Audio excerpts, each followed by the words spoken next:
Bom dia a todos, bom dia, Bom dia. doutora Ana Helena, conselheiro Antônio Malheiro, conselheiro Antônio Cristóvão, conselheira do Cinea Benício, bom dia, doutora presidente. Janaína, bom dia a todos os ouvintes da Rádio Web, havendo quórum regimental, estando presente a ilustre representante do Ministério Público, declara aberta a sessão plenária de número 1523.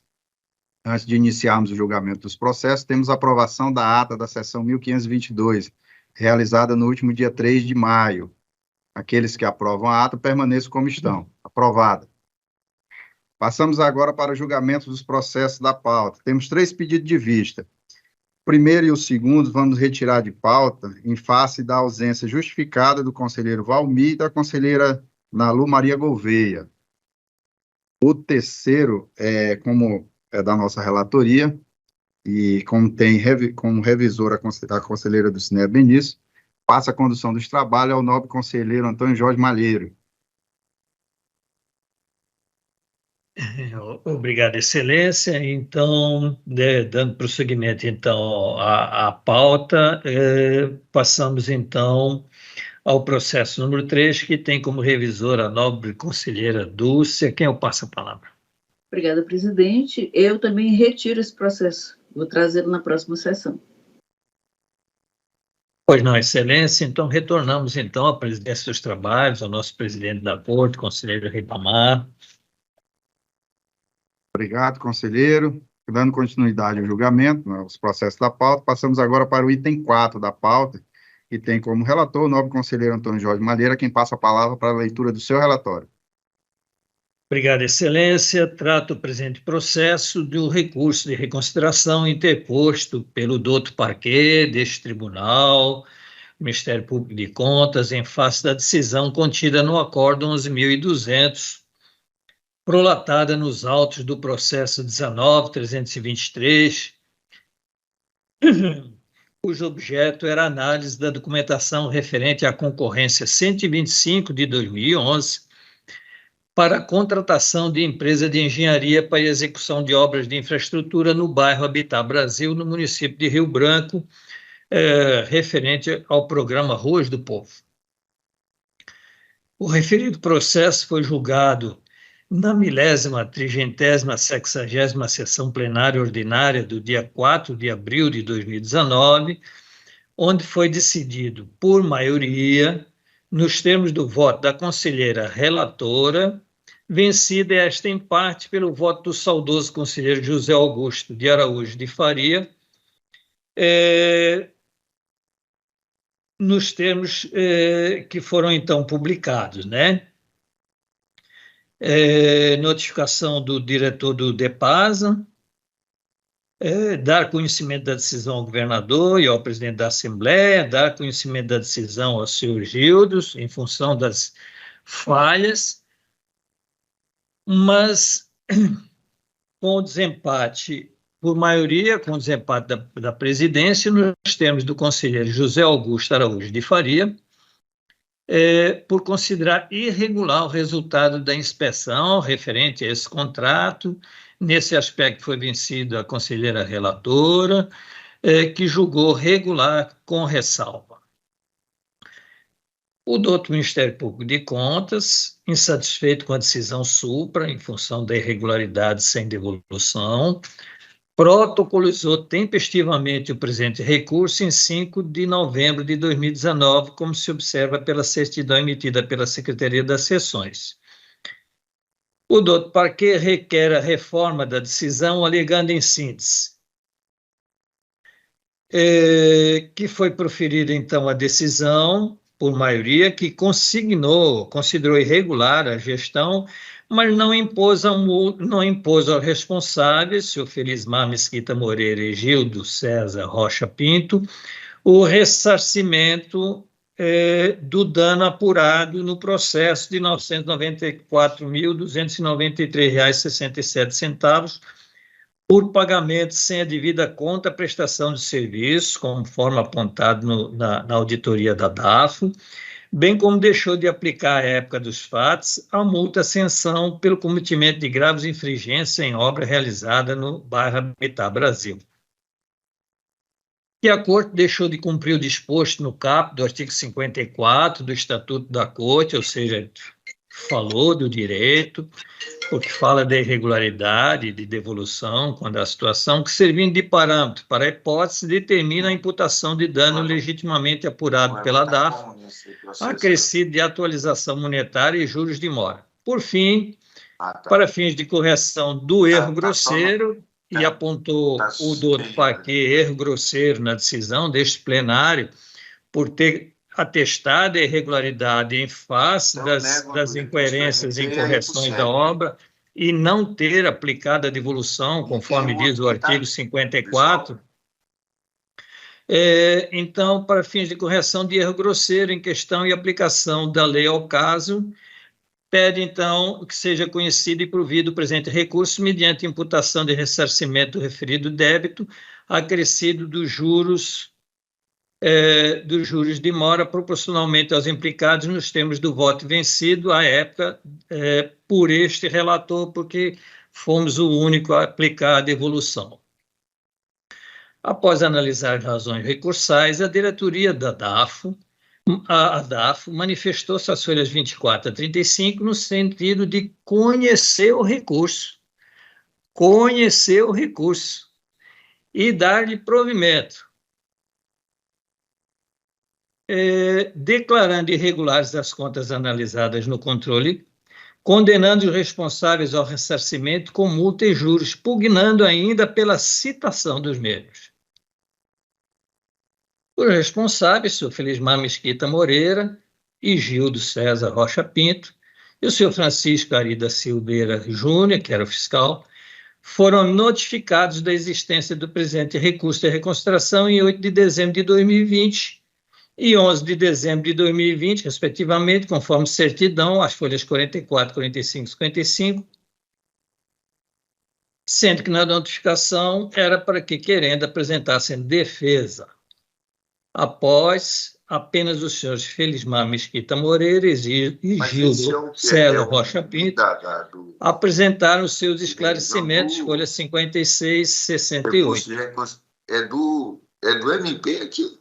A DAF se manifestou, então, conclusivamente, novamente, as folhas 83 e 86, pugnando agora pelo não provimento do presente recurso, 0-0, porque na DAF não tem um relatório de auditoria posterior que substitui o anterior sobre o mesmo assunto. Então, e agora? A DAF é contra ou é a favor? Justificando que o doutor Paquet, deste egrégio eminente tribunal, o nosso MPC, ao elencar a possível ocorrência do erro grosseiro no julgamento, não expôs os fundamentos de fato e de direito, mesmo tendo alegado os artigos corretamente. E ainda, em face ao princípio da dialeticidade recursal, sugeriu a manutenção da decisão recorrida face à jurisprudência desta Corte. Na jurisprudência ele tem razão, no resto não. O doutor Paquet, do outro Ministério Pontes, manifestou-se às folhas 91 e 93 através de seu procurador, doutor João Isidro de Melo Neto, que opinou pelo conhecimento do recurso, seu próprio tempestivo, e no mérito pelo seu provimento, de modo a alterar a decisão recorrida, reiterando o dano ao erário apurado, devidamente quantificado pela própria DAFO, nos autos de 975 mil, decorrentes de superfaturamento nos quantitativos e má qualidade dos serviços que implicaram no emprego indevido dos recursos públicos. É o relatório, excelência. Obrigado, conselheiro. Passo a palavra à nova procuradora, doutora Ana Helena, para seu pronunciamento. Senhor presidente, senhoras e senhores, bom dia a todos, inclusive aqueles que nos ouvem pela rádio web. Eu vou dispensar aqui a leitura do relatório, já que o conselheiro o fez de forma brilhante. Então, passo direto ao parecer. O presente recurso é tempestivo, conforme a certidão de folha 13, e proveniente de parte legítima, nos termos do inciso 4 do artigo 23, combinado com o artigo 68 ambos da Lei Complementar 38 de 93, devendo ser conhecido. Acerca das conclusões técnicas esboçadas após o contraditório, observa-se que não procedem, à vista de todo o apurado no processo originário, onde foram apontadas graves infringências às normas legais no curso da execução do contrato 10.2011-047-A, inclusive com dano ao erário apurado na ordem de R$ 975.189,82, decorrente de superfaturamento nos quantitativos e qualitativos e emprego indevido de recursos públicos. Assim, observa-se que não há correlação lógica entre os fatos apurados no curso da instrução processual e o resultado do julgado por meio do Acordo 11.200/2019 plenário, cuja penalização aos agentes públicos envolvidos foi minorada a meras recomendações, contrariando disposições da Lei Orgânica do Tribunal, ao deixá-lo de condená-los à recomposição ao erário, bem como ao pagamento das multas decorrentes das infrações legais apontadas. Ante o exposto, considerando tratar-se de recurso do Ministério Público de Contas, ratifica-se o pedido de reforma do julgado mediante o conhecimento e reconhecimento de sua procedência. É o pronunciamento, senhor presidente. Obrigado, doutora Ana. Passo a palavra ao nobre conselheiro relator para proferir seu voto. Obrigado, excelência. Trata-se, então, de um recurso de reconsideração apresentado pelo douto Ministério Público de Contas deste egrégio tribunal, com o objetivo de reformar o Acordo 11.200 de 4 de abril de 2019, interposto tempestivamente por parte legítima, que é o douto Paquet, atendendo os pressupostos legais e regimentais de sua admissibilidade. No mérito, o Acordo 11.200, julgado naquela data, considerou irregular a execução contratual das obras de infraestrutura do bairro Habitat Brasil, no município de Rio Branco, de responsabilidade do senhor Gildo César Rocha Pinto, e Felismar Mesquita Moreira, diretores-presidentes do DEPASA no período de 1º de janeiro de 2011 a 25 de junho de 2013, 15 de maio de 2013 a 28 de abril de 2014, sem, contudo, lhes imputar o débito para ressarcimento ao erário do dano apurado nos autos pela DAF. De acordo com o voto condutor do julgado, foram apontadas as seguintes irregularidades: inoperância da estação de tratamento de esgoto, ET, com tubulações danificadas e desconectadas, não tendo, portanto, função para os objetivos para que foi construída. E ainda, foi verificado pela área técnica a ocorrência de diversos defeitos construtivos na pavimentação, sarjetas, das vias que compõem o contrato. No entanto, a decisão não imputou o devido ressarcimento ao erário e multa. O recorrente, o douto Paquet, junto a este Tribunal de Contas, buscou então a reforma do referido areste, visto que esta Corte de Contas, por maioria, decidiu pela irregularidade da inspeção da execução desse contrato, firmado entre o DEPASA e a empresa Martes Transportes e Serviços Limitada, para a execução das obras de infraestrutura do bairro Habitat Brasil, no município de Rio Branco, sem imputar aos responsáveis a devolução dos valores devidamente quantificados pela instrução da DAF, relativos ao dano causado ao erário, na ordem de R$ 975.189,82, devidamente apurados e quantificados nos autos, e ainda deixou de lhes aplicar as multas pertinentes, considerando o dano e demais infringências apuradas. Inicialmente, e antes de adentrar na decisão do recurso, cabe destacar a ambígua posição exposta pela DAF. Há dois pareceres, um não sobrepõe o outro, um sim, um não, e esta roleta russa expõe as nossas atuações. E é isto que eu quero frisar neste processo, nem é a decisão final. Órgão eminentemente técnico e de auditoria, e a este respeito tem, inclusive, a independência do seu posicionamento nas auditorias, tem independência.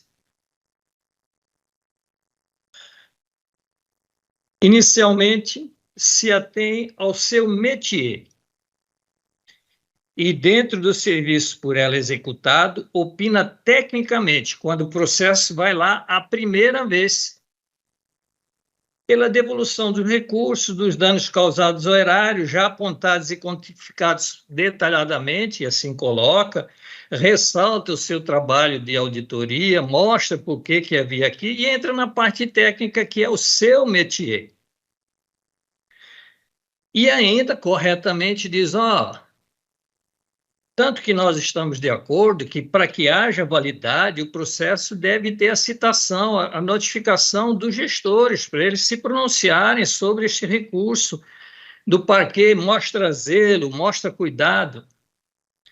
No entanto, após a apresentação da defesa, notificada seu pedido por este relator, o relator atendeu o pedido da DAFO, sem também adentrar o mérito da defesa, que também não quis elucidar os danos, opina surpreendentemente, mudando diametralmente de opinião pela negativa do recurso do eminente e competente parquê deste egrégio Tribunal de Contas, alegando o princípio da dialeticidade, afirmando não ter o distinto Ministério Público feito o dever de casa, de expor os fundamentos de fato e de direito que justificassem o suposto erro da decisão recorrida.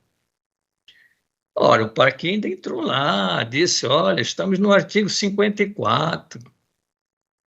E a este respeito cabem duas observações. Primeiro, a alegação do princípio da dialeticidade e admissibilidade do recurso feito pela DAFO, artigo 932 do Código de Processo Civil, só incumbe ao relator. E este não o reconheceu, tanto que deu andamento ao processo, e a própria DAFO já se pronunciou e não questionou. Ao contrário, pediu para citar o gestor. Não tendo ali nada destacado. Ao contrário, entendia que deveria, inclusive, se acatar o que a auditoria havia dito e o doutor Parquet estava lutando, certo ou errado, não importa. E segundo, os fundamentos de fato e de direito que a DAF pede ao doutor Parquet, ao doutor Ministério Público de Contas, são os apresentados pela própria DAF. No processo originário e na primeira pronúncia da DAF no recurso, com os quais o doutor Parquet se alinhou, pelo que não lhe eram desconhecidos. Mas aqui cabe observar o distinto Ministério Público deste tribunal, e se a própria DAF tem dúvida do que apurou, não há que se debater mais a situação baseada na sua análise, pois o Ministério Público de Contas ficou agora enfraquecido nestes autos, em face da inversão da posição da DAF, que também já não reconhece a sua posição anterior.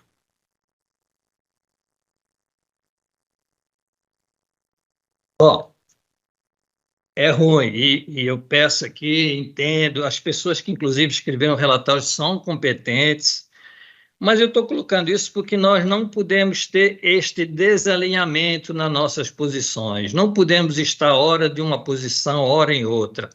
A DAFO, não importa o sorteio dos seus técnicos, provavelmente nós temos que ter uma posição definida, um não pode, contrário, isso nos enfraquece muito. Muito, porque fica parecendo que, dependendo do sorteio, para onde couber o processo, haverá uma posição deste tribunal, o que não é verdade. E é isso que nós deveremos, então, A linha A. Muito bem.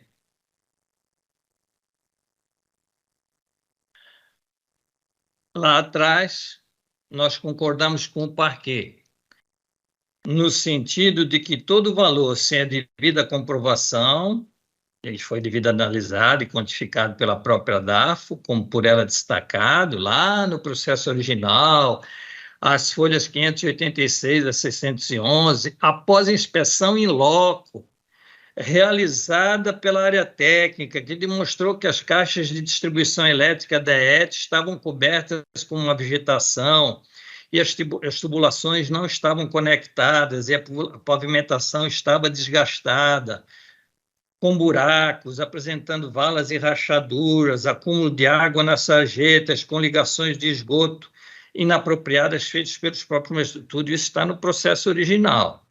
No entanto, e aqui agora nós vamos então para o final, por uma questão de justiça, agora aqui sim, e por simetria com as decisões atualmente prolatadas nesta Corte, mesmo com o prejuízo horário quantificado pela DAFO, que ora não tem mais certeza disso, na ordem de 900 e alguns mil reais,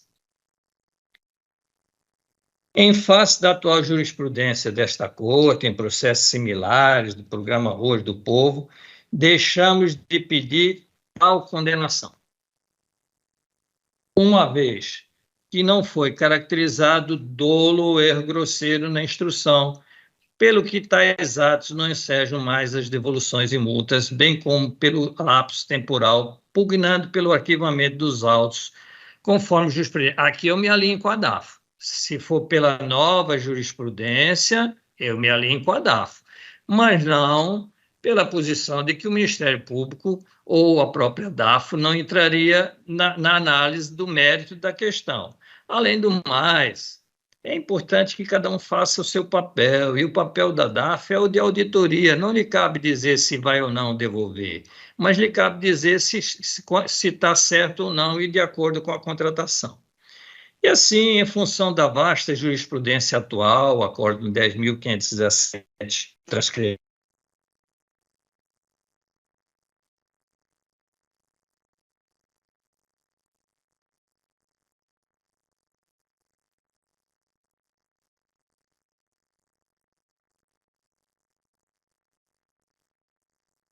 Perdão, é porque eu senti que saí aqui um pouquinho. Acórdão 13.357, que transcrevemos nos autos. Acórdão 13.561, transcrevemos nos autos.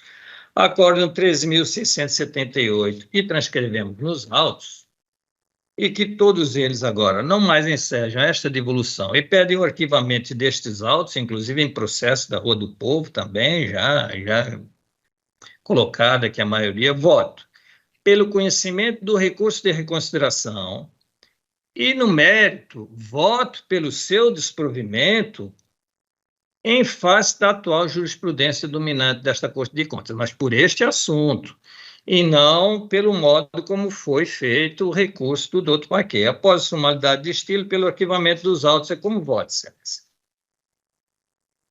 Obrigado, conselheiro. Com a palavra, o conselheiro Antônio Cristóvão. Senhor presidente, eu acompanho na íntegra o voto do nobre relator. Obrigado, conselheiro. Com a palavra, o conselheiro Ronald Polanco. Está desligado seu microfone, conselheiro. Senhor presidente, eu conheço do recurso e eu nego o provimento ao processo. Acompanhando, então, o voto do relator, que o relator negou o provimento também. É isso? Obrigado, conselheiro. Com a palavra, a conselheira Dulcineia Benício. Da mesma forma, senhor presidente, inclusive nesse processo original, meu voto foi pela regularidade com ressalva. Foi o voto igual da Analu, como também o voto do conselheiro Polanco. Nessa hipótese, eu queria destacar que o indicativo da área técnica de chamar o gestor ao processo é porque não foi dado ao gestor as contrarrazões, mas não em nada vai atrapalhar, tendo em vista que não vai ter uma decisão desfavorável. Mas em todo recurso é preciso haver as contrarrazões. Eu também conheço do recurso e nego o provimento. Obrigado, conselheiro. Assim decidiu-se a unanimidade nos termos do voto do conselheiro relator. Passamos agora para o item 5 da pauta, que continua com a palavra o novo conselheiro Antônio Jorge Malheiro para a leitura do seu relatório. Excelência, em função de uma falha agora aqui na elaboração do voto, eu pediria para retirar de processo e trazer na próxima sessão. Pois não, conselheiro. Passamos para o item 6, que também tem como relator a Vossa Excelência, a quem passa a palavra para a leitura do seu relatório. Obrigado, nobre presidente. Trato o presente processo de um pedido de revisão interposto pelo senhor Vilceu Ferreira da Silva, através de seu advogado, contra o parecer 553 de acórdão 9.132 de 2015, exarado nos autos do processo 143.470, que se referiam à prestação de contas de Acrelândia de 2009. O gestor queria participar da eleição, candidato na última eleição, candidato estadual, então não queria ir na lista daqueles que o tribunal aponta com alguma falha com relação às contas apresentadas no tribunal. O requerente argui em síntese que o Supremo Tribunal Federal, no julgamento do recurso extraordinário 636886, tema 899, decidiu serem prescritíveis a pretensão de ressarcimento horário fundada em decisão do Tribunal de Contas. E assim ele pede que tenha que tirar o nome do senhor Vilceu Ferreira da Silva da lista encaminhada ao TRE para as eleições de 2022. Afirma que diversas cortes de contas vêm deferindo a prescrição de processo com a mesma materialidade e, por essa razão, requer seja concedido o efeito suspensivo ao pedido de revisão, mistura tempo com execução, com tempo de eleitoral. A quinta inspetoria analisou as razões de revisão e as alegações apresentadas e emitiu o relatório técnico sugerindo preliminarmente a notificação do requerente para regularizar a situação processual conjuntada da procuração.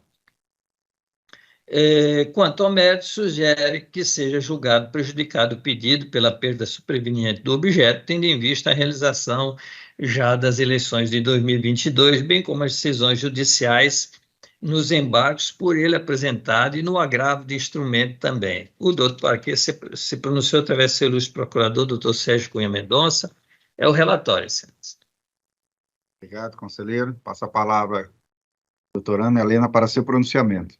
Senhor presidente, senhoras e senhores, preliminarmente, cumpre-nos esclarecer que o pedido de revisão é ação autônoma de impugnação que possui requisitos próprios, números clausos, devendo as razões de impugnação do gestor se amoldar a uma das hipóteses previstas no artigo 70 da Lei Orgânica do Tribunal de Contas. O peticionante aduz e este parquet acata que a prescrição é questão de ordem pública, portanto, mesmo não constando do rol de situações previstas para o seu recebimento, esta deve ser conhecida. No mérito, verifica-se que não cabe a alegação de perda de objeto proposto pelo auditor, pois mesmo que a pretensão última fosse a não inclusão do nome do ex-gestor na lista a ser enviada ao TRE-Acre, a matéria fática em relação à prescrição deve ser enfrentada, eis que é alegada na petição inicial, e considerando que, caso seja reconhecida, terá outras implicações de ordem prática. Para o deslinde da questão, se faz necessário diferenciar a prescrição da pretensão punitiva e prescrição da pretensão executória. A primeira incide na possibilidade deste tribunal, bem como a administração pública de modo geral, apurar fatos, identificar responsáveis e aplicar as sanções devidas. Tal instituto é regulado pela Lei 9873 de 1999, que estabelece prazo de prescrição para o exercício de ação punitiva pela administração pública federal, direta e indireta, e da outras providências, a qual, embora endereçada ao âmbito federal, já é aplicada por analogia na grande maioria dos tribunais de contas. Indigitado o texto legal, estabelece a prescrição de 5 anos para a ação punitiva, objetivando apurar infração à legislação em vigor, definindo ainda o termo inicial da contagem, estabelece casos de interrupção e suspensão do prazo, além de prever o caso de prescrição intercorrente. Ao analisar os autos originários da prestação de contas, é possível verificar que esta deu entrada no tribunal em 5/4/2010 e o ex-gestor foi citado em 15/10/2012, momento em que foi interrompida a prescrição, conforme o inciso 1 do artigo 2º da Lei 9873 de 1999. Havendo a regular instrução, o processo foi julgado em 5 de fevereiro de 2015, não podendo se falar em prescrição intercorrente, eis que não houve paralisação dos autos por mais de 3 anos. Portanto, não há qualquer mácula sobre a decisão proferida por esta Corte. Contudo, na sistemática dos tribunais de contas brasileiros, as decisões de que resulte imputação de débito ou multa terão eficácia de título executivo, conforme preceitua o parágrafo 3º do artigo 71 da Constituição Federal, reproduzido no parágrafo 3º do artigo 61 da Constituição Acreana. Desta forma, a partir da constituição do título, com trânsito em julgado da decisão, começa a correr um novo prazo prescricional referente à pretensão executória da condenação à devolução de valores e aplicação de multas. Este regido pelo artigo 206, parágrafo 5º, inciso 1 do Código Civil e artigo 174 do Código Tributário Nacional. É importante perceber que, após a condenação proferida pelo tribunal, não lhe cabe mais qualquer ato executório de sua decisão em relação à expropriação patrimonial daqueles que sofreram condenação, cabendo-lhe encaminhar cópia aos órgãos ou entes públicos responsáveis pela cobrança do débito no âmbito administrativo e judicial. E, neste ponto, também é salutar lembrar que os responsáveis pela cobrança têm o poder e dever de fazê-lo, e sua inércia caracteriza irregularidade grave, que deve ser verificada pelo próprio tribunal e pelo Ministério Público Estadual. Tecidas tais diferenças entre os dois tipos de prazos prescricionais que afetam as decisões desta Corte, é fácil constatar que a decisão judicial proferida reconheceu a prescrição da pretensão executória do Acordo 9.132/2015 plenário, e não que houve prescrição da pretensão punitiva, o que o anularia por completo. E aqui cabe ressaltar que não houve a interposição de recurso por parte do interessado, portanto, houve o trânsito em julgado parcial da decisão na parte que lhe cabia, com o início da fluência do prazo prescricional 15 dias após sua notificação, que ocorreu em 3/8/2015. A nobre magistrada consignou, então, em sua sentença, que, verificando por fim que o ajuizamento da presente ação executória somente ocorreu em 15 de dezembro de 2020, ou seja, mais de 5 anos após o julgamento do acórdão que lhe serviu de título executivo, considero prescrita a pretensão executória do título executivo judicial, ora apresentado pelo exequente, razão pela qual o feito não deve prosperar em seus ulteriores termos. Portanto, na parte que cabe a este tribunal, não houve qualquer ocorrência de prescrição e o acórdão continua a operar seus efeitos. Ante o exposto, este MP de Contas opina pelo conhecimento do presente pedido de revisão por ser próprio e tempestivo e por se tratar de matéria de ordem pública e, no mérito, pelo seu não provimento, mantendo-se inalterada a decisão atacada. É o pronunciamento, senhor presidente. Obrigado, doutora Ana Helena. Passo a palavra ao nobre conselheiro relator para proferir seu voto.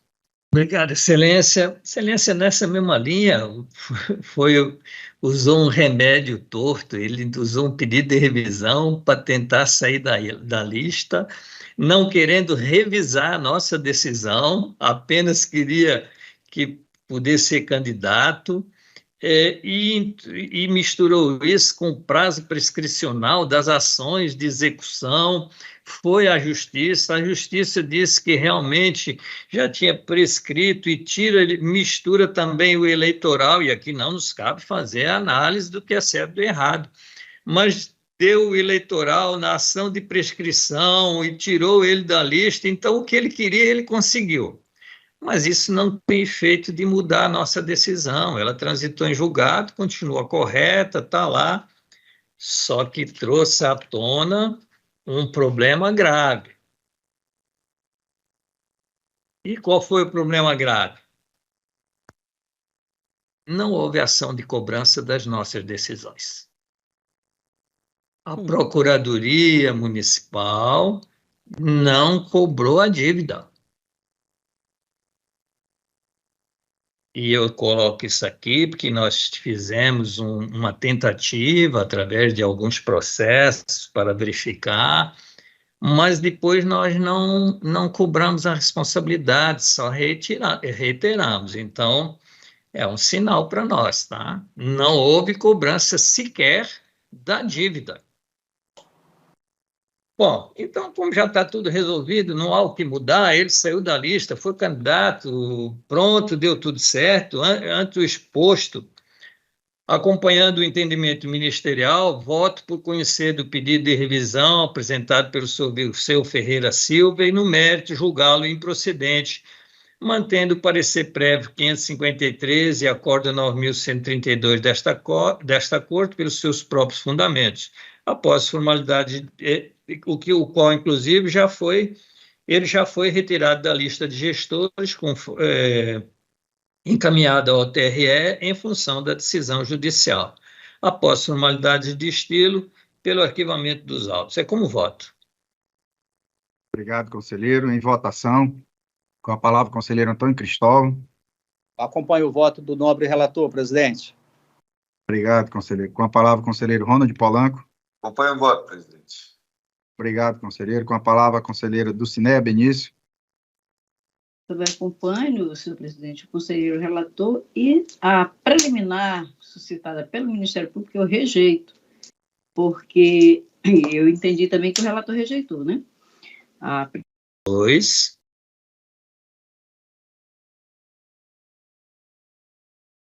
2021 da Prefeitura de Cruzeiro de 2022, do ano passado, denúncia através da auditoria em 6 de janeiro, encaminhada à ADAFO no mesmo dia 6 de janeiro de 2022, que teve por objeto a reforma e ampliação da unidade escolar Inenci Mororó. O feito foi a ADAFO e veio a este relator já no final de abril e início de maio.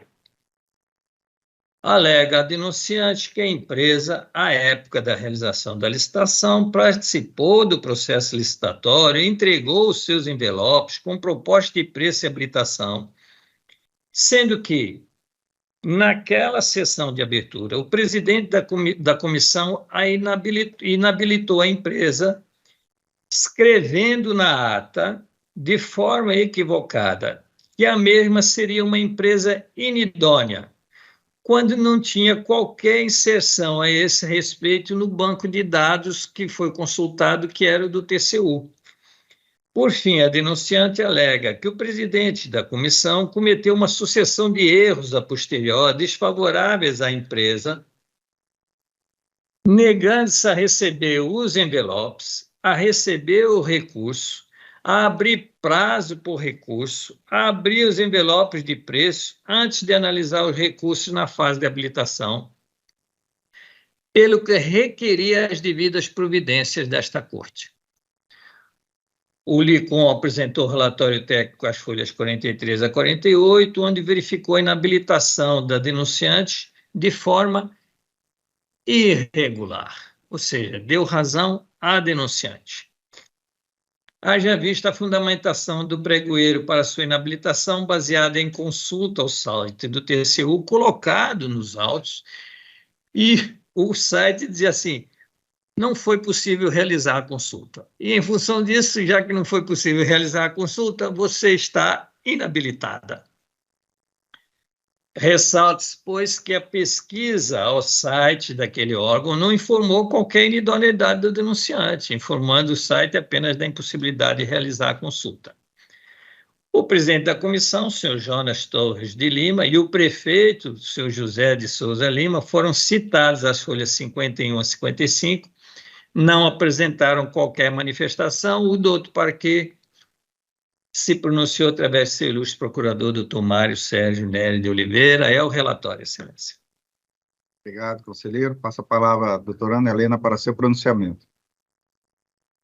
Senhor presidente, senhoras e senhores, trata-se de denúncia da senhora Kaline Rebouças de Souza, proprietária da empresa CK Engenharia Limitada, sobre sua possível inabilitação indevida na tomada de preços 020 de 2021, promovida pela Prefeitura de Cruzeiro do Sul, sob a responsabilidade do senhor José de Souza Lima, prefeito, e do senhor Jonas Torres de Lima, presidente da Comissão Permanente de Licitação. A peça preenche seus requisitos de admissibilidade prescritos no artigo 84 e seguintes do Regimento Interno da Corte e também tem respaldo no artigo 113 da Lei 8666 de 93. Alega a denunciante que a exclusão da empresa do aludido certame deu-se após consulta da CPL ao TCU sobre sua eventual inidoneidade, cuja resposta não foi afirmativa, pois sua criação datava de menos de um mês na ocasião, não podendo constar do respectivo banco de dados, configurando inabilitação desmotivada. A instrução concebeu a pertinência da acusação e ainda constatou a falta de cadastramento no LICOM dos resultados da licitação em questão, contrariando a resolução TCEACRE 97 de 2015, citados os implicados, inclusive para dizerem sobre a precariedade da inscrição dos dados da espécie na Corte, não houve defesa, isto posto e caracterizado o cadastramento parcial do seletivo no LICOM, contrariando o artigo 5º da Resolução 97 de 2015, conduta sancionável por esta Corte e dotada de poder regulamentar, e violação à Lei 8666 de 93, artigo 27 e seguintes, na sua etapa de habilitação de participantes, sugerimos o reconhecimento da procedência desta denúncia e a aplicação da multa prevista no inciso 2 do artigo 89 da Lei Complementar 38 de 93. É o pronunciamento, senhor presidente. Obrigado, doutora Ana Helena. Passo a palavra ao nobre conselheiro relator para proferir seu voto.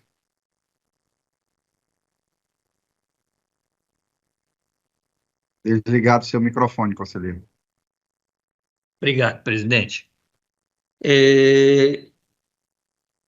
Aqui neste processo, em função dos nossos procedimentos, que eu acredito que nós vamos ter que fazer alguma revisão com relação a eles, nós temos que, inclusive, pedir desculpa à denunciante, né? Porque em função do modo como a gente fez e seguiu a tramitação, não houve uma certa urgência, depois, então, por isso eu acredito até que nem tenha sido pedida cautelar, e ao final nós percebemos que a denúncia tinha razão, mas nós não conseguimos dar a devida proteção, então talvez nós tenhamos que fazer alguma revisão com relação à tramitação interna, porque foram obedecidos os prazos, apesar de ter ido em janeiro, só voltou em maio, e depois houve a citação, a obra com certeza foi concluída, apesar de que o processo não instrui, não diz se houve ou não a instrução, mas o certo é que nós não conseguimos dar guarida, apesar de agora nós dizermos que tem razão ao denunciante. Então, talvez nós tenhamos que fazer alguma alteração com relação aos procedimentos nestes casos. Então, neste processo, denúncia apresentada pela senhora Kaline Rebouças de Souza, da CK Engenharia, uma vez que ela foi tirada, lhe foi arrancado o direito a participar da licitação, da reforma e ampliação da escola Inenci Mororó, simplesmente porque o presidente da comissão, ele acessou o TCU e lá estava escrito que não é possível realizar sua consulta para ver se ele tinha alguma inadimplência ou não, tirou ele do certame, não aceitou recurso, não fez nada, o prefeito homologou a situação e nós hoje estamos dizendo que a empresa tinha razão.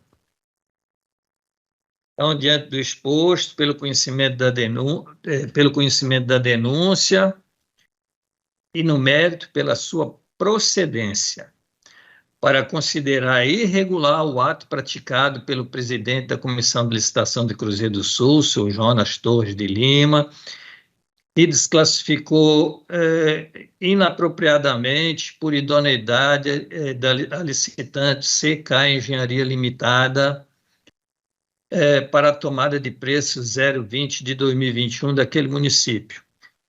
Pelo cancelamento imediato do contrato oriundo do certame, caso ainda do certame TP 020 2021, caso ainda em vigência.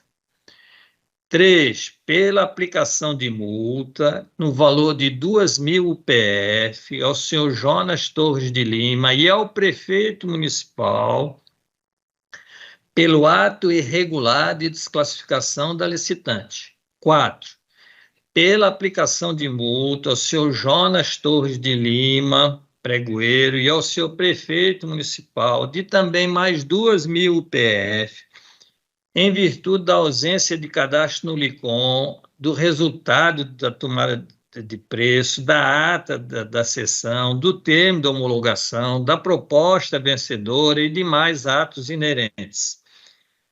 5, pela abertura de tomada de contas para inspecionar os resultados efetivados na contratação derivada da tomada de preço 020 de 2021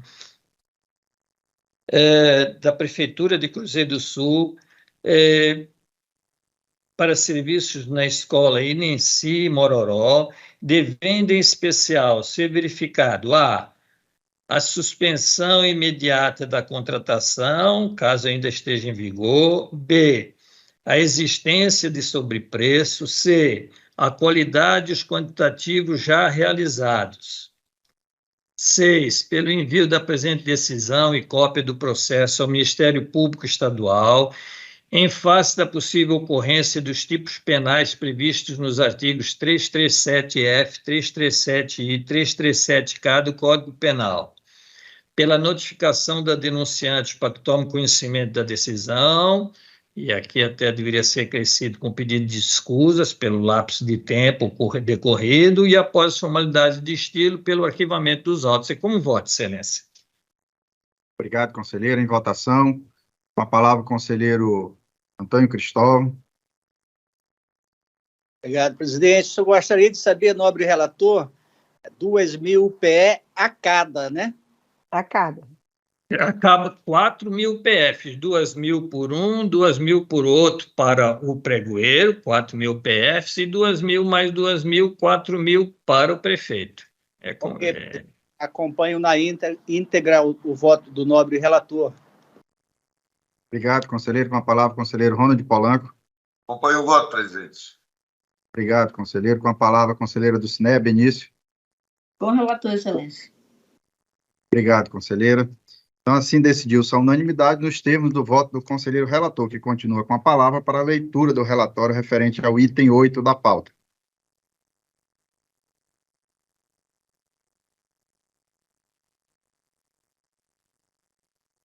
Obrigado, excelência. Uma denúncia agora da Bidem Comercial Limitada, noticiando possíveis irregularidades no pregão eletrônico 179 de 2020 da Secretaria Estadual de Educação.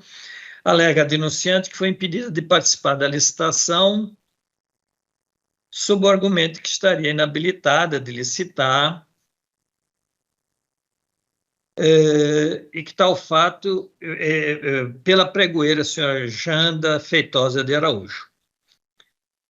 Alega que a sua inabilitação foi indevida e que se deveria a suspensão temporária numa outra secretaria, no caso, no Pará. E aqui ficou a discussão. O TCU tem uma interpretação, o STJ tem uma outra interpretação. O TCU ele diz que é para o órgão que emitiu a inidoneidade, o STJ diz que é para todos, isso aí ficou a discussão. A DAFO apresentou um relatório conclusivo, opinando pela aplicação de multa por considerar irregular a desclassificação. E o doutor Parquet, no outro sentido, através de seu ilustre procurador, se pronunciou através de seu ilustre procurador, doutor João Isidro de Melo Neto. É o relatório, excelência. Obrigado, conselheiro. Passa a palavra à doutora Ana Helena para seu pronunciamento.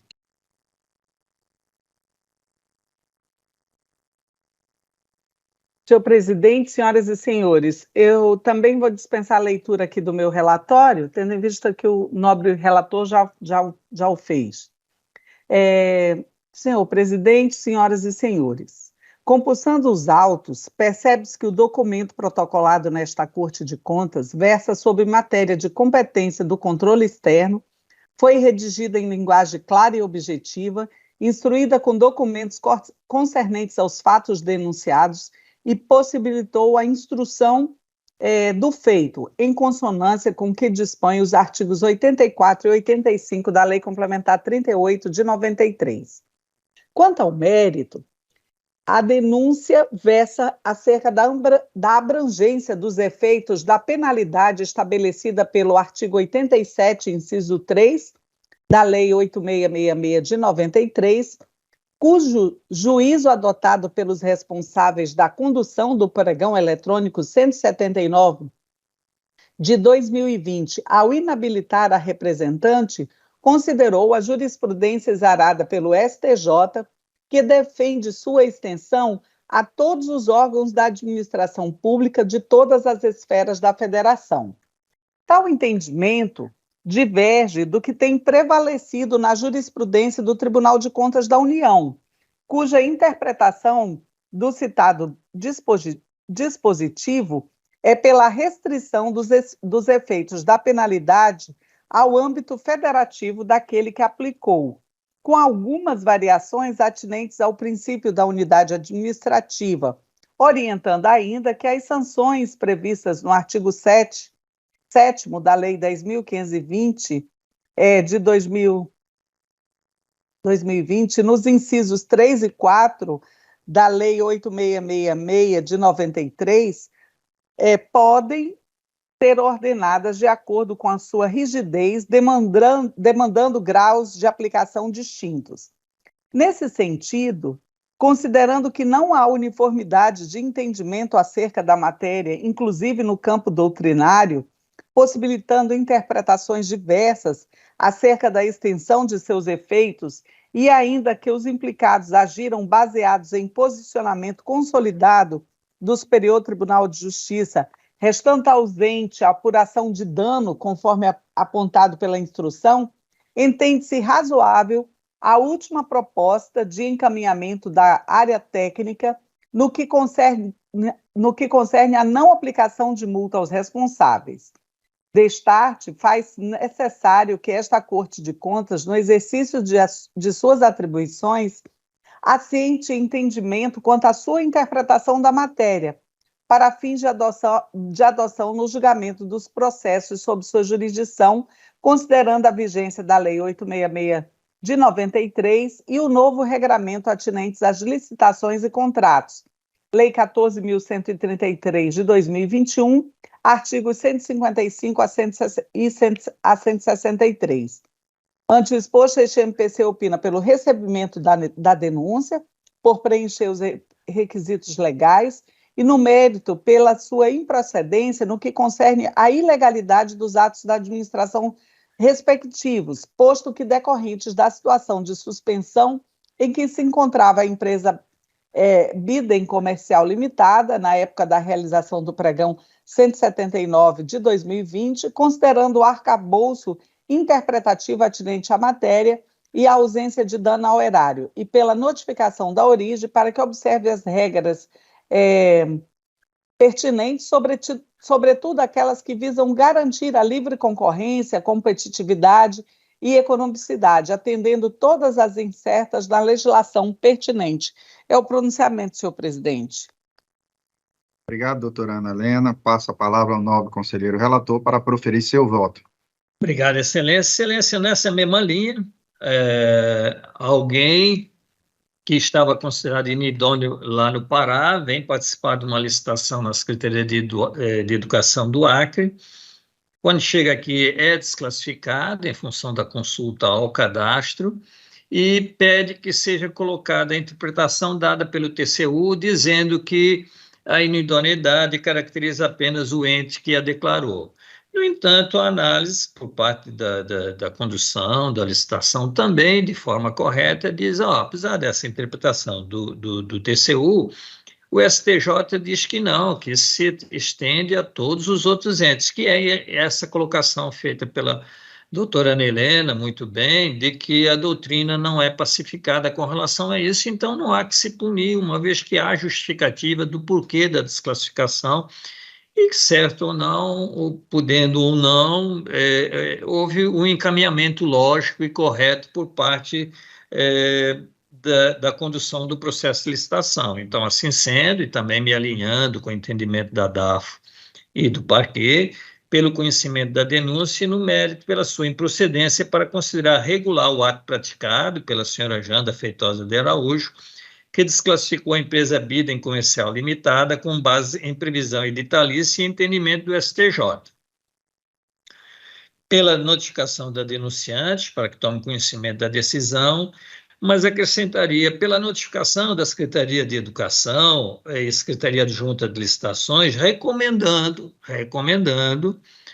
não é obrigando, que adote a interpretação restritiva do antigo artigo 87, terceiro da 8666, em especial face ao disposto do artigo 156, terceiro, parágrafo 4º da Lei 14.133, da nova Lei de Licitações, após formalidade de estilo, pelo arquivamento dos autos. É como voto, Excelência.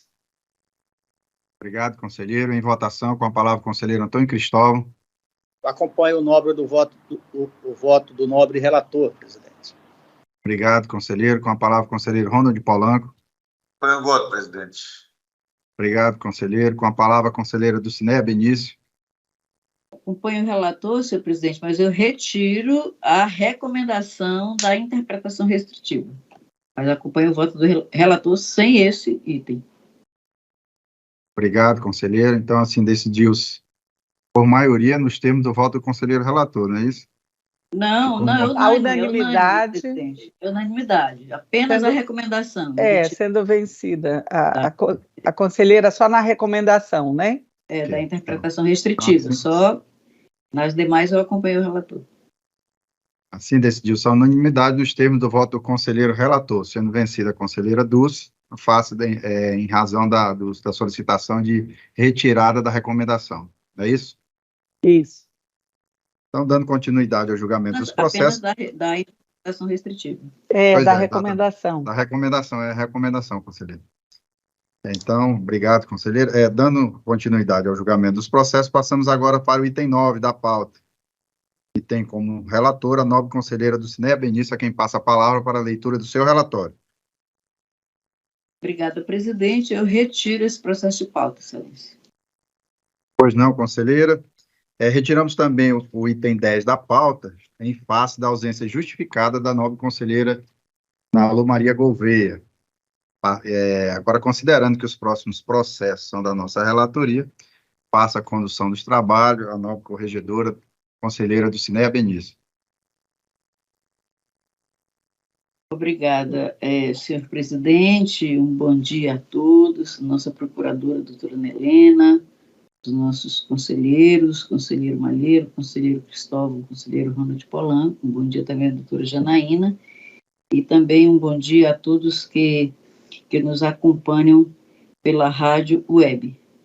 Dando sequência aos processos constantes da pauta, passo agora a palavra ao Presidente, conselheiro José Ribamar Trindade.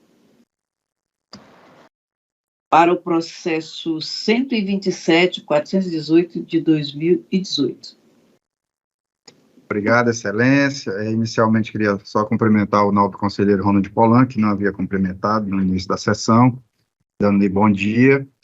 Excelência, eu solicito, após ouvido o Ministério Público e os nobres pares, a votação em bloco do item 11 ao 18. Pois não, excelência, ouço a nossa procuradora-chefe. Nada a opor, senhora presidente. Conselheiro Antônio Malheiro. De acordo, excelência. Conselheiro Antônio Cristóvão. De acordo, senhor. Conselheiro Ronald Polanco. De acordo. Prossiga, excelência. Obrigado, excelência. Trata os presentes processos de aposentadoria voluntária de servidores públicos do Estado. Conforme as análises técnicas, constatou-se que os interessados preenchem todos os requisitos legais e constitucionais, fazendo jus ao registro das aposentadorias. Porém, nos itens 11 a 13 e 15 a 17, verificou-se a incorreção no enquadramento final, sendo sugerido pela DAFA sua devida correção, com base nos precedentes desta Corte de Contas. O Ministério Público de Contas se manifestou em todos os processos. É o relatório, excelência. Obrigada, senhor relator. Com a palavra, a ilustre representante do Ministério Público de Contas. Senhora presidente, senhoras e senhores, tratam-se de aposentadorias de servidores públicos vinculados ao regime próprio de previdência do Estado do Acre. A análise técnica procedida em todos os processos verificou a legalidade das concessões com que concordou este MPC, ressalvando apenas a incorreção do enquadramento final nos processos 11, referência, classe 1, referência 8, no processo 12, classe 2, referência J, no processo 13, classe 1, referência 8, processo 14 está ok, como disse o nobre relator já falou, no processo 15, o correto seria classe 1, referência J, no processo 16, classe 2, referência J, no processo 17, classe 2, referência J, e no processo 18, classe 1, referência 8. Feitas essas considerações, este MPC opina pelo registro das matérias neste âmbito, com essa alteração com fulcro na súmula 2 deste tribunal e com fulcro no inciso 3 do artigo 61 da Constituição do Estado do Acre. É o pronunciamento em todos os processos, senhora Obrigada. presidente. Obrigada, senhora procuradora-chefe. Com a palavra, o conselheiro relator. Obrigado, excelência. Visto e analisado, no mesmo sentido do Ministério Público, visto e analisados os presentes processos, reconhecemos a legalidade da matéria, com as devidas correções de reenquadramento nos termos do disposto no inciso 3 do artigo 61 da Constituição Estadual, e ainda consubstanciado nas análises técnicas, bem como nos outros pareceres do Ministério Público. Voto pela legalidade de registro das aposentadorias, pela notificação do Instituto de Previdência do Estado do Acre, Acre Previdência, para as devidas providências, inclusive dando ciência aos interessados dessa decisão, após as formalidades de estilo, pelo arquivamento dos autos. É como voto, senhores conselheiros. Obrigado, senhor relator. Em votação, o conselheiro Antônio Malheiro. Acompanho o voto, excelência. Conselheiro Antônio Cristóvão. Acompanho o voto do relator, presidente. Conselheiro Ronald Polanco. Acompanho o voto, presidente. Obrigada. E assim decidiu-se por unanimidade nos termos do voto do conselheiro relator, a quem eu retorno os trabalhos, já lhe agradecendo a deferência. Obrigado, conselheira. Obrigado. Não havendo mais processos... desculpa. Nós temos uma consulta. Temos uma consulta aqui realizada pela Prefeitura de Cruzeiro do Sul. E eu passo a palavra à doutora Janaína para ler de forma bem resumida o conteúdo da consulta. Bom dia a todos. Bom dia. É uma consulta formulada pelo prefeito municipal de Cruzeiro do Sul, Trata-se de consulta formulada pela Prefeitura Municipal de Cruzeiro do Sul por meio de requerimento datado do dia 2 de maio último, para resposta em tese sobre a aplicação de reajuste salarial dos professores da educação e observância dos limites da Lei de Responsabilidade Fiscal, apresentando os seguintes quesitos. Primeiro, é possível realizar o pagamento do piso salarial nacional para os profissionais do Magistério Público da Educação Básica, imposto aos estados, ao Distrito Federal e aos municípios pela Lei Federal número 11.738 de 2018? 2. Caso a resposta do item 1 seja positiva, os reajustes do piso salarial concedido aos profissionais do Magistério Público da Educação Básica dos entes municipais são dedutíveis do limite de despesa com pessoal?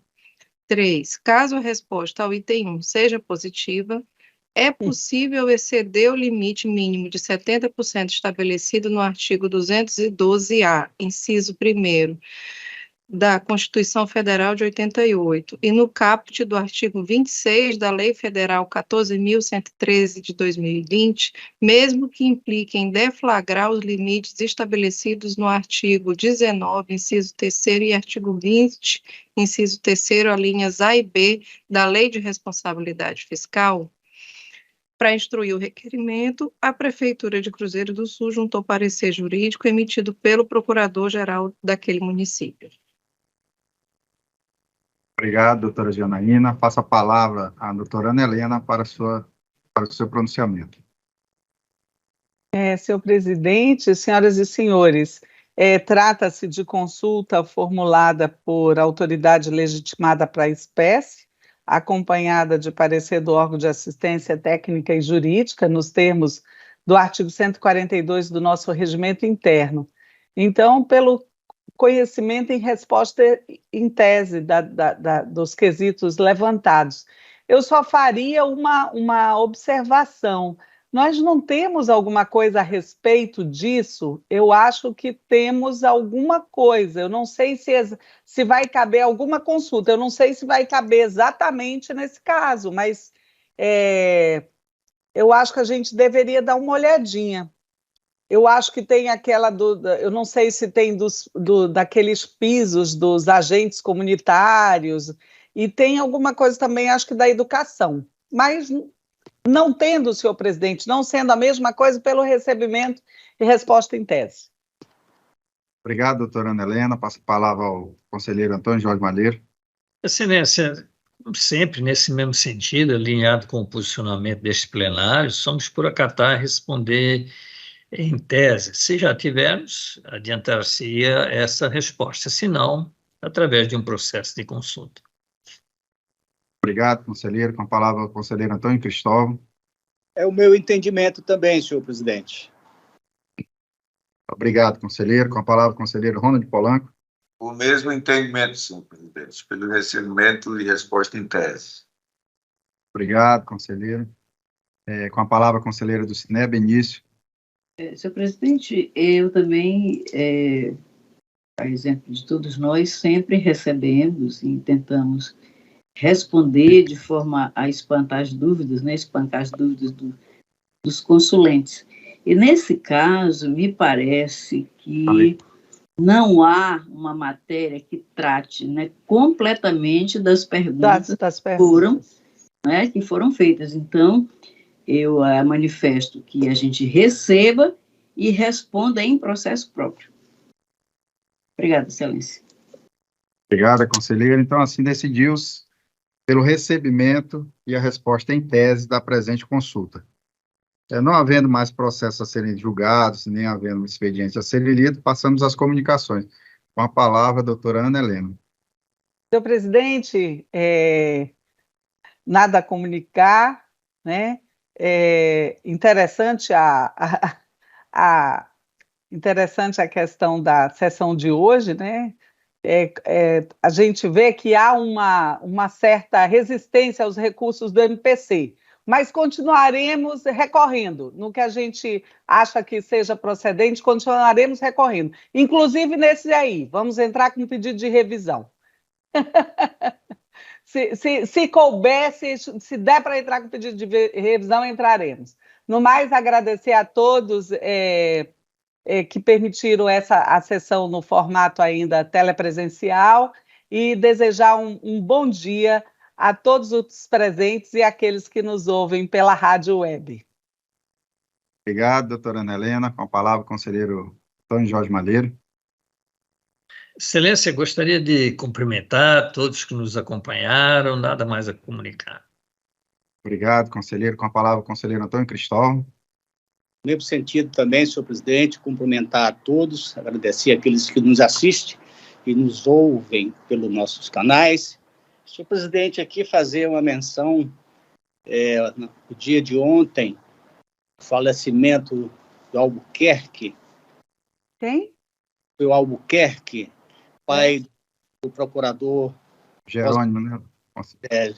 Pai do procurador... Do Oswaldinho.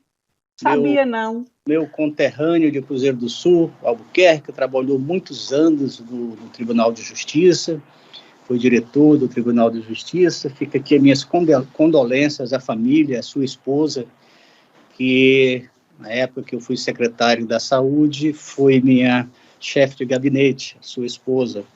Então, ficam minhas condolências a toda a família, ao Oswaldo, seus irmãos, suas irmãs, à família. E também o falecimento do desembargador Minervino, também, no dia de ontem. Nossa! E que esse tribunal se pronuncie a respeito aos seus familiares. Do mais, um bom dia a todos. Obrigado, conselheiro. Com a palavra, o conselheiro Ronald Polanco.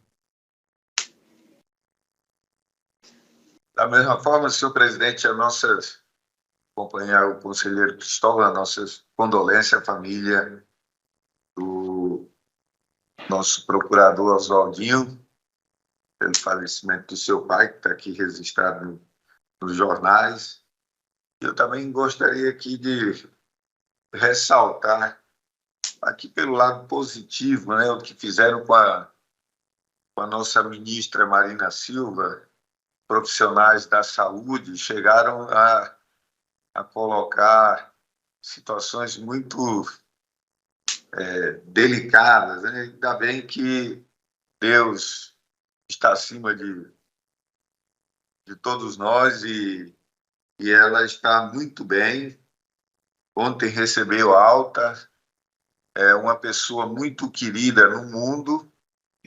É lamentável que pessoas prefiram elogiar um vírus que matou mais de 700 mil pessoas no país e no mundo, trouxe uma crise grande, do que elogiar um ser humano. E é incrível porque esses médicos, eles tratam do ser humano, né? Não deveriam tratar, eles deveriam se preocupar com os vírus, né? Com outras coisas, menos com o ser humano. E é claro que a gente sabe, pelo fato dela ter vindo dos seringais, da periferia, ter crescido, e nós aqui, 80% do nosso povo aqui vota com pessoas da extrema-direita, né? De quem veio aqui e puxou uma arma para matar as pessoas que trabalharam muito aqui por esse estado, inclusive a ministra Marina Silva. Eu só quero fazer esse registro porque a Marina andou nos seringais, lutou nos momentos mais difíceis desse estado para manter a floresta em pé, que ontem, inclusive, saiu um relatório do Banco Mundial que floresta em pé tem um valor muito significativo, não só para nós aqui, mas para a humanidade, e até monetariamente, no futuro terá o seu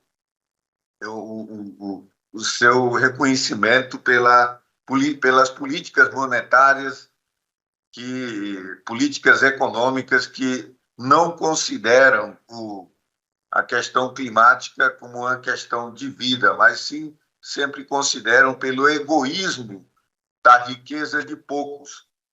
E a Marina se envolveu nessa luta andei muitas vezes com ela aí nos seringais, quando a frente agrícola se estendia aqui no estado. Então, lamento posições como essa, em que um profissional estuda para defender a morte.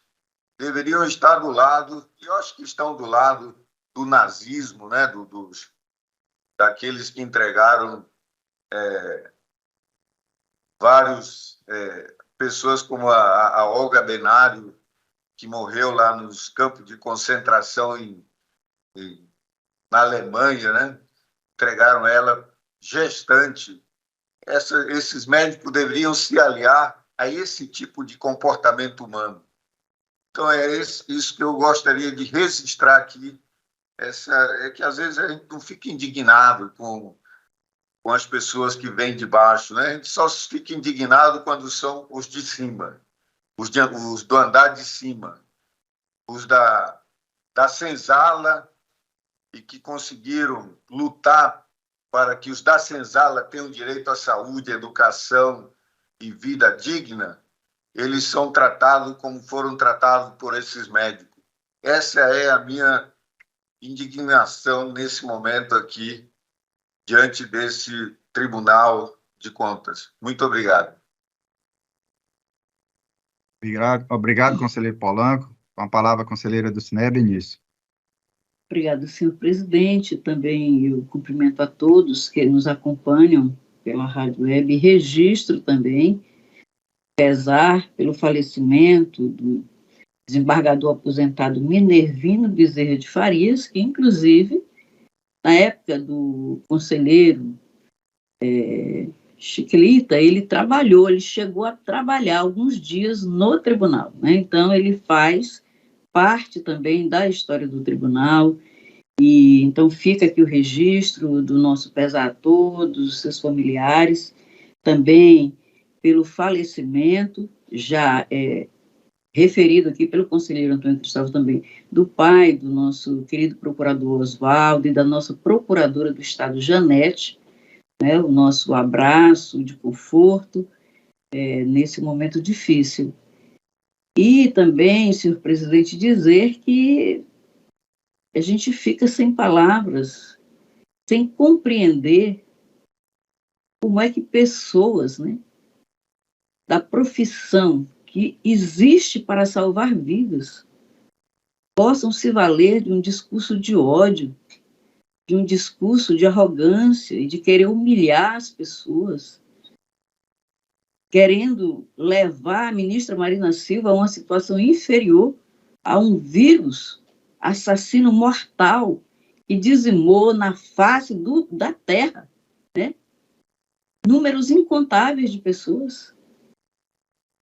Meu repúdio, senhor presidente, a essas falas que corrompem e que fazem mal ao nosso ser.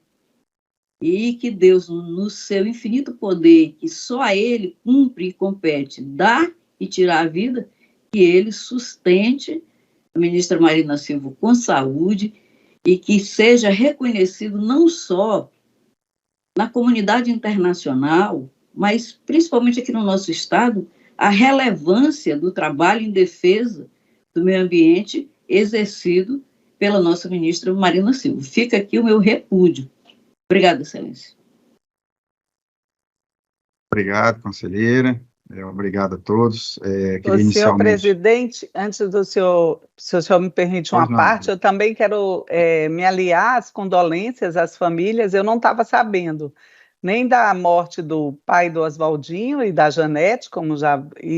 eu acredito que ele tem outros filhos também, né? Estender condolências às famílias, e também do desembargador Minervino. Ele trabalhou realmente... quando eu cheguei ao tribunal, ainda trabalhei com o desembargador Minervino, aqui no Tribunal de Contas, né? Ele tinha doença crônica, já vinha lutando há algum tempo, mas eu também não estava sabendo do falecimento. Então, externar.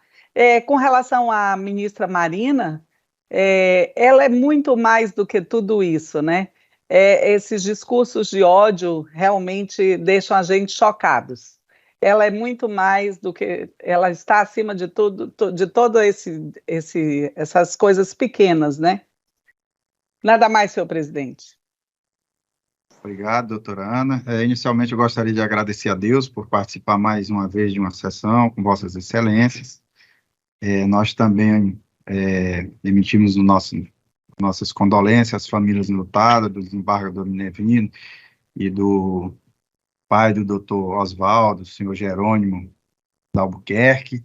Inclusive, conselheiro Cristóvão, o tribunal já emitiu nota de pesar em face do falecimento dos dois.